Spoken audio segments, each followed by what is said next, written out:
So yeah, we were just saying it's probably been a year since you've been here. So thank you for coming back. Yeah, I appreciate thanks for having me. Episode 66, and I'm excited to hear what's going on at Greybrook. So you came to mind because so, that's my dog. So much has changed. Sure. Like so much has changed. Although the last time we were here, it was still a little dicey, but because Greybrook is such a leader in the space, I know that you'll be able to give another perspective on really what's going on out there, what you guys are seeing, what you're focusing, and I'm really interested to hear what's shifting. And again, just to reiterate to everybody who Greybrook is and what you do, I'll let you take it away. Sure, yeah. So Greybrook is a private equity firm, been around for just over 20 years, and we are solely focused on residential real estate as an asset class. We underwrite, finance, asset manage, and sort of see the full cycle of home building start to finish. Okay. We focus on both sides of the border, so we have assets active in Canada and the United States. And we partner with some of the largest sort of Canadian builders to fully execute on the construction side of the project and get everything done and ready for market. So you don't do the actual build, but you do start to finish otherwise? Yeah, I mean, we're very involved in understanding what the scope of the build will be, underwriting the cost stack, making sure that the build is executed. But generally speaking, when it comes to the actual sort of, put on the hard hat and get the work done, we're partnering with builders in Canada and in the US. We have a few key partners as well. And I remember from last time, you go through a rigorous process so the builders come to you. Correct? Both, yeah. At this point now, our relationships are fairly long term. Like, for example, we're about to do our 12th deal with Treasure Hill as an example, right? So at this point, it's almost like a two-way street. We're very active in the industry. They're very active in the industry, depending on how the deal flow is looking like. Sometimes they'll want to proceed with a project. Sometimes we'll want to proceed with a project and think to ourselves, okay, who's best suited for this? Geographically, who's best suited, skill set, who's best suited, and it will work on it that way. Okay, interesting. So, again, this is why I thought Greybrook would be such a great resource to have this discussion about, because again, we've seen so much in the headlines about pre-con not being what it used to be, people not buying into developments because it's so expensive.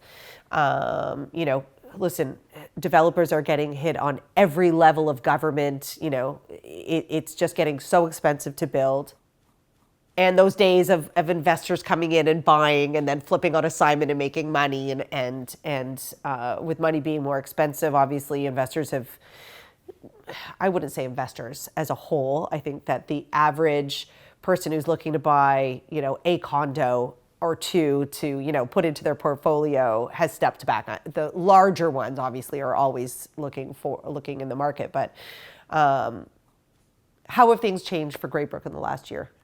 For us, we're just as, susceptible to market dynamics as even like the small guy is, right? Like whether you're looking to mortgage out a $500,000 loan to buy a 1+ den, or you're looking to mortgage out $500 million to do a high-rise development play, interest rates apply the same across all people, right? So I think for us, we're I don't know if we've strategically shifted. I think we're being a lot more mindful of the market dynamics that are happening right now. We are, applying a little extra level of scrutiny and stress test to the deals we're undertaking. Okay. We're still very bullish on the fact that, especially for the GTA and the surrounding area, there is still a great supply-demand imbalance. And that certain markets are still ripe for investment and opportunity. There's so much in there I want to ask you about before you go. Yeah, and the one thing I'd say about high-rise, because you touched on it, and I think you made like a really good point about affordability. When we underwrite a project, we're like what we say, we're in the margin business, right? We're not underwriting based on speculation, essentially saying, okay, we're in 2024 today, let's apply some speculative math and say this asset's going to be worth X dollars in 2030 just because the hockey stick only travels in one direction on real estate. That's actually well, you'd be out of business. If you we'd be did. out of Yeah. business, exactly. Yeah. And I think for a lot of the smaller investors that, invested in real estate, to flip the assignment or to flip the paperwork, Right. under that assumption that real estate only travels in one direction, Right. unfortunately are not in a great position right now. But I think affordability, as far as what it takes to actually construct and deliver housing to the marketplace, high rise or low rise, in my opinion, is not getting any cheaper. I can't see that number going down. No. So if we're all on the same page that we need more housing, and we're all on the same page that it's not going to get any cheaper to actually deliver the housing to the market, from just like a price stability perspective, Ontario is in a decent shape. For the individual assigner or speculator, there's some sort of really unfortunate situations where people are taking some L's. Yes, I have had several conversations with different lawyers who've had lots of panicked phone calls from clients, for sure. And I still think, listen, we still live in Canada. We're still a socialist society. The banks are controlled. There's stress tests. There's lots of different levers. I think that most people out there hopefully did a proper spreadsheet before they bought in. Having said that, we had the Bank of Canada saying, don't worry. Rates are staying a lot. Go borrow. Listen, I said it. I said it to clients. And I'm not, if you know me and have worked with me, I am not someone who is fast sale. I just came off of doing this podcast with Adam, who's a client of mine. We spent a year and a half. I am not the agent who rushes people in. But, when you have the Prime Minister, the federal government and the Bank of Canada saying, don't worry, don't worry, go out and spend, I mean, sure, what you're supposed to say everyone's a liar? Totally. So, okay, so a couple of things I want to kind of dissect there. So one is, I agree, and we were just talking about Benjamin Tal, and if there's anybody who has a looking glass, I mean, he is like the house marking whisperer. He's amazing. He's also a comedian, but we'll that's very another funny. part. Yeah, He's a very funny when he delivers his keynotes. I have such a data real estate crush on this man. He's amazing. He's great. So he has speculated based on his not guessing, but that because of all of the cuts to the bill developments that we've seen over the last little while, that with the population growth and the fact that on some level we still have a housing crisis, that in a couple of years, and it probably will take 2 or 3 years, we're going to be in a shortage again. So you just said, though, right now you feel like we are still in a shortage. And my question is, do you think that is more of like a house perspective versus a condo perspective? Is that more of like outside the GTA? Like, are we talking Cambridge? Because I saw you have one in Cambridge. Kind of like define that. Sure. Yeah. I think to a degree it's all of the above. The fact that we have a very simple arithmetic, X number of people entering the GTA versus amount of homes being constructed. Like if you look at the CMHC recently just did a report on the fact that new home builds are down 12%. Like these are huge numbers. Yeah, I thought it was 30,000 doors year over year, right? So when you look at some of the data that's coming out, it's just very simple arithmetic. You have people that need housing and you have less housing to accommodate those people. The issue with high rise specifically is that so many of those doors traditionally get purchased by, like you mentioned, like the mom and pop investor. I need a door or two to add to my portfolio. Exactly. And Toronto as a market has never been known as a strong cap rate cash flow market, right? Investors don't really get into it because every month they're going to be $800 into the profit or whatever it is. It's a long-term. It's a long-term play, and they're betting on the underlying asset appreciating at a healthy rate, so that when it comes time to exit, that's the win. And I think right now, because we're essentially in almost like we're frozen or declining a little bit in that sub-asset class, those investors, to your point, have pulled back. The underlying asset isn't showing them appreciation, so they're not absorbing all of those units, which is why some of that high-rise market is not getting the absorption that it needs. I think once you start to see, we're essentially on the other side of the bell curve. And once you start to see that, okay, it's ticking up a little bit and prices are either stabilized or going up, I think you'll start, and that's a combination of interest rates, employment, the overall economy, all of those things kind of happening in tandem once again. So that's my opinion on high rise. When it comes to low rise, can I also interject in the sense of, so I would say one of the largest problems with the condo high rise surplus is, so we need housing for families. We need doors. We need more doors. And the problem is you can't raise a family in a 500 square foot condo. And as you mentioned, it's not getting any cheaper for builders to build. And I know the haters out there will be like, oh, they're all for profit. Well, the reality is, yes, they are. Like, that's their business. No one, Greybrook is not doing it not to make any business. Menkes isn't doing it to make any business. Like, that's what they're in business for. And if you knew how much it cost them just to put a shovel in the ground, you'd be shocked.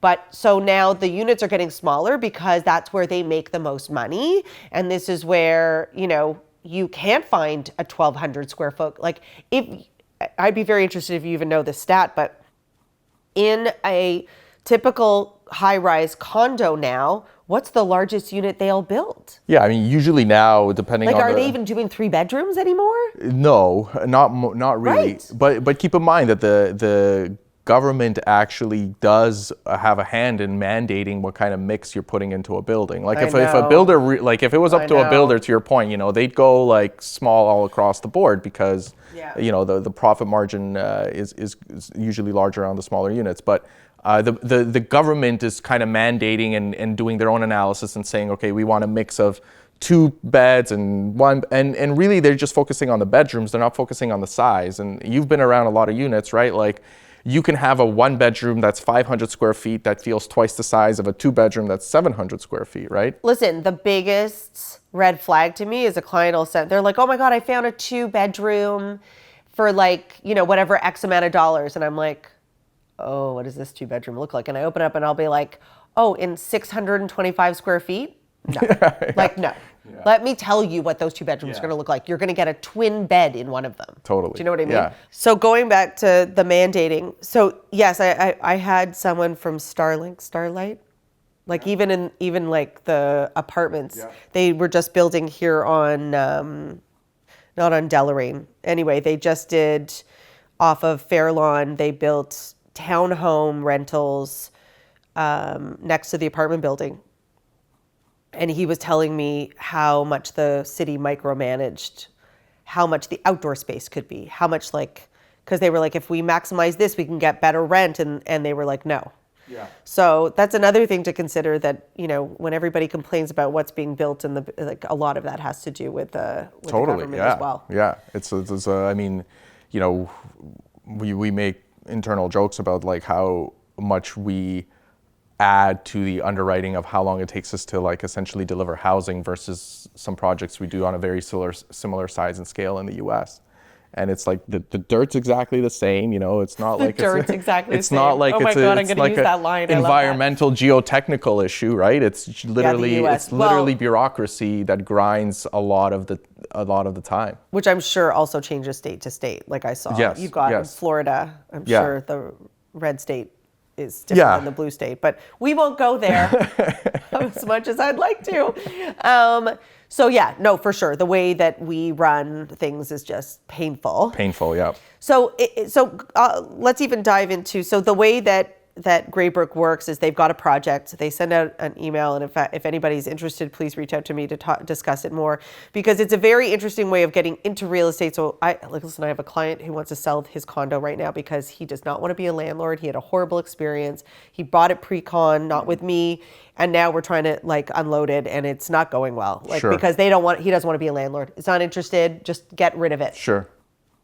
So there's that aspect. There's someone who's like, I want to get into real estate, but I don't want to be a landlord. Yeah. Or there's someone who's like, I want to take, I haven't got enough money for a down payment, but I want to put it into something that maybe will bring me a down payment size. Sure. And so, again, remind everybody, what your average return is percentage wise. So if I've got $20,000 right? Sure. And I know there's some of them have minimums. Sure. But I would say at $20,000, I can probably get into most of your. Just under the minimum. Just under the minimum. Oh, Yeah. what's the minimum? 25? 25. Okay, so I have $25,000, and I don't have enough to put down on a condo. I'm a first-time buyer, but I want to put it into something. So I'm going to give you $25,000.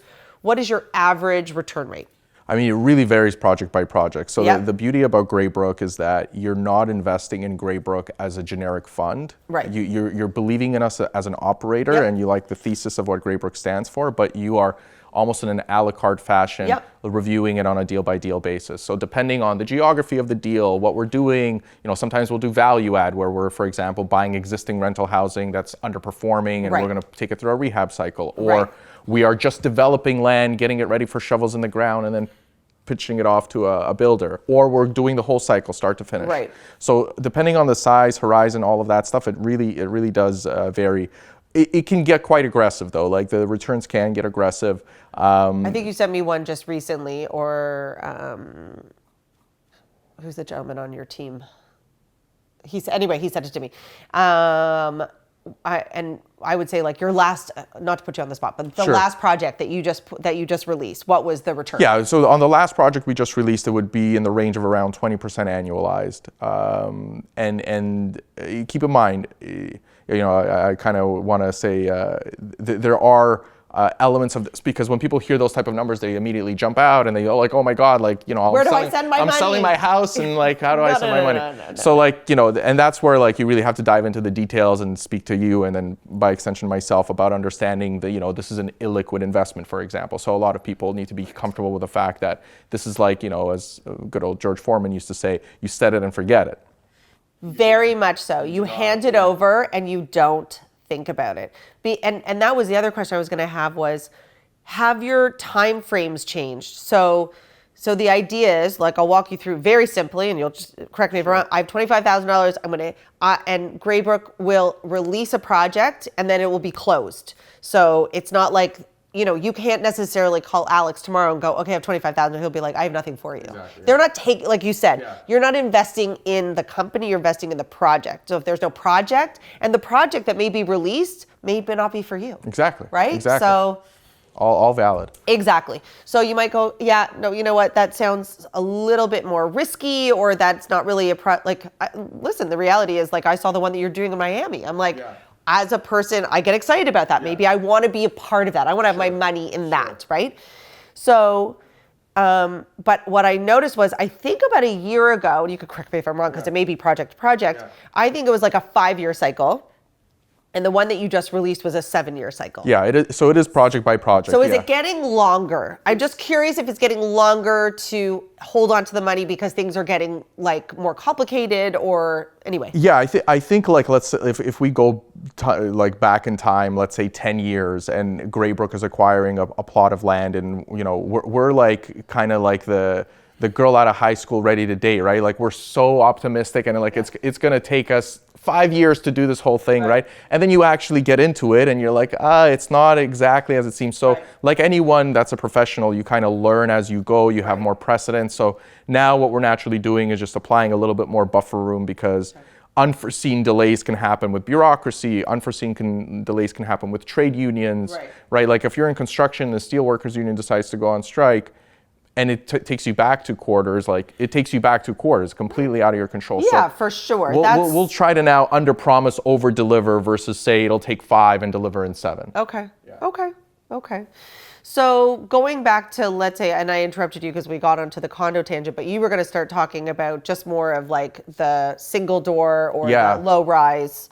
So so the low rise projects and opportunities are ones that we are still very actively pursuing, especially stuff that's like near the 400 corridor, stuff that's near the GO. I think you mentioned earlier, a lot of what we need right now is family type of housing. And those are usually end users that are purchasing those types of pre-construction projects. which we're finding, like if you look at the overall pre-construction landscape right now and you isolate which projects are actually performing well, which projects are getting the absorption that you need in order to really get going, and there's kind of a consistent trend amongst the projects that are performing well. So, you mentioned we did a large deal in Cambridge. We're actively right now on an active raise for a project in Markham, in a really prime area of Markham at Warden and Elgin Mills. It's amazing you say Markham. Like, you think, where's there space in Markham? But I'll tell you, if you drive up the 400, you drive up even the 404, and I think about like where my cottage is, and now it goes all the way up to Ravenshoe, and you think there's so much land up there. Totally. Like, there's still so much land, and you think if it's right on the highway and we're desperate for houses, how are we not developing every single piece of land along there, right? How, by the way, how does the 404 not go farther? Like, really? Like, I know Ford's trying to get the Brampton, whatever. The 413, it's really embarrassing that we don't have more highway. Totally. And I mean, to your point, like, why you look at all these tracts of field and all this stuff. It's why the 400 is a parking lot. Sorry. It's why the 401 is the parking lot. Sorry to interrupt you. It just makes me crazy. Like, it's like, I like rage. I live in my car and I'm like, why is there traffic at 2 o'clock in the afternoon on a Tuesday? It's wild, yeah. A lot of it comes back to bureaucracy, unfortunately, in the sense that, for land to be unlocked for housing, it has to go through several layers of approval. Specifically, the municipality has to. Let's talk about that. Yeah. I think let's really get, because I want this, and I have to learn not to be political, but I'm such a political person, so I'm just going to keep my mouth shut on many levels. But I really want everyone to understand, whether you are NDP, whether you're liberal, whether you're conservative, I don't care what any one of them says. I don't. None of them are going to unlock land fast. They all stand on their soapbox and they're like, we're going to build houses and we're going to have this many. And you're in the back end, you're probably sitting there going, oh yeah? Oh yeah? Because what have you been doing? Sure. Like, the liberals are standing there and they're saying, we're going to build all these houses. We're going to allot. Have they done it? Well, they're going to lease. Their plan is to lease you back federal government land that the developer is going to agree to lease and rent. Why would they do that? Why would they do that? Why would a developer do that? Why would no, the developer can just go buy land in Markham. Yeah, and I not to get political, but the joke I make is like, have you ever tried to go to the bank and say, I want a mortgage against my rental property? Like, you're a renter. A bank can't lien against something you're renting against. That's neither here or there. But it's something. No, it's a really good point. And I think people need to understand and see how that's broken down, because, I mean, listen, I have a client, she wouldn't come on the podcast and tell me this, but like works in the Ford government. And lovely, and she's not saying anything bad, like, illegal's happening, but all that land leasing that's happening, like right down by, that happened by the 404 at the bottom, like right where Leslieville kind of starts, and they, like, all the developers land leased, and she negotiated like some of the leases. It was all to Ford's friends. So he's still getting it done. I don't have a problem. By the way, this is the way the world works. Sure. I'm all good with that, right? But that's the only way that's happening. Yeah. So when you have them saying, like, it's the same thing when I hear the government saying, we're going to make it more affordable for Canadians to buy a house, okay? Sure. You just get rid of the land transfer tax. Yeah, get rid of HST. Right, like, there's easy things that they could do if you really wanted to. Yeah. Going back to that dating, like that guy who's like, oh, I'm really into you. You want to go out? No. Yeah. Oh, but I'm really into you. Yeah, no. Okay, I'll call you later. No, never calls you. Like, 1 + 1 does not equal 2. Totally. Right? So see through what the promises that they're trying to explain to you, because you see it every single day and how hard it is to get anything built. It's super hard. It's super, super hard. So, I mean, listen, I completely agree with you. Every level of government is and they're all complacent. Like, I am definitely a staunch conservative. They're chasing their own tail. They're sucking and blowing at the same time. But 100%. And by the way, how inefficient is it that every single level of government is taking a piece of the pie? Yeah. Like, so the city's taking a piece, the provincial, the federal. Yeah. Like, what? Yep. It's yeah. If there's any one sort of like foul swoop, like you want to like really, really have like a material impact on housing affordability and housing construction and all of it at the same time, it's just like, get like a huge overhaul in bureaucracy. That would make an immediate material difference that would change everybody's lives. The reality of that happening or not, it's never gonna happen. But you know, when you look at, like, for example, the provincial government is about to enact, I think the legislation comes into effect at the end of this month. So they are making some slight tweaks, which essentially, you know, a lot of people don't know this, but municipalities essentially review their official plan every decade. So every decade, you know, to break it down simply, is like a bunch of people will get around a table and they'll look at the map of the municipality and they'll say, well, that's agricultural, that's employment, that, okay, let's shift things around, we're growing, etc. And now we're going to designate. It's actually shocking they only do it every 10 years. Okay. So, and that's like, and I'm not an expert on this, but that's a combination of like provincial legislation, municipal legislation, and like everyone trying to play in the sandbox. Okay. But the province is now essentially making it easier. So this new legislation that's coming into effect. Talk about that. They're making it easier for municipalities to basically, like, in an impromptu fashion, say, hey, like, we didn't expand this level of like growth and expansion like 5 years ago, like we need to do this now. Okay. Let's change some designations on land. They're going to make it easier. You know, one of the primary pieces is that employment land has always been really tough to redesignate. Explain to me what employment land is. It's like essentially land that's intended to be commercial or industrial in one form or another, because it intends to bring employment to the, right? So like, I own. So they've actually designated as employment, yeah. So as a landowner, you may be looking at, like, let's say Mississauga is a great example. You're looking at like a warehouse in Mississauga. Right. It's not yielding what it should be yielding. A kilometer to the west of you is a 40-story condominium. You're like, look, I got the space here. Like, I want to make this a condominium. Right. It's employment land. So, right, you need to redesignate, you need to rezone it. So going back to, let's say, that whole corridor, like we were just talking about, like up the 400, up the 404, are plots of those land, like plots of the land, oh my God, I can't speak today.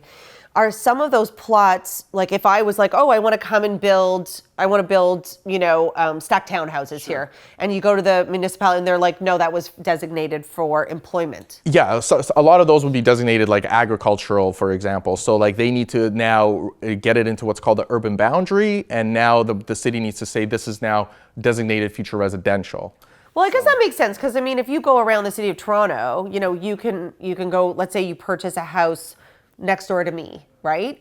You can't open a business next to me. Of course, right? yeah. So there is that element of planning. Yes. There's sure. a reason for it, because Definitely. Otherwise you just get like a mix of everything. Like Unga Pachka, it's all over the place, and then all of a sudden your urban planning is like a shit show. There's a method to the madness, absolutely. Right. And sorry, that's I'm like what you so want. quick to like be like, the government doesn't know what they're doing. And then I'm like, wait a second, that actually makes a lot of sense. It's just the speed of things. And like you actually mentioned something really interesting about stacked towns, for example. So traditionally, I mean, listen, you could breathe a sigh of relief or despair, but traditionally, when you look at like these agricultural lands up to 400 or whatever, you know, the way we think of subdivision, right? It's all subdivision, right? So it's like semis and detached and sprawl and everything. But the reality is, especially for stuff that's close to highway or close to go, there is a finite amount of land that's still available for development. So municipalities are now encouraging developers to come up with these sort of creative plans on, like, you know, I could put 400 semis and fulls here, or I could put 700 towns. Right. Listen, at the end of the day, does anybody want to live next to the 404?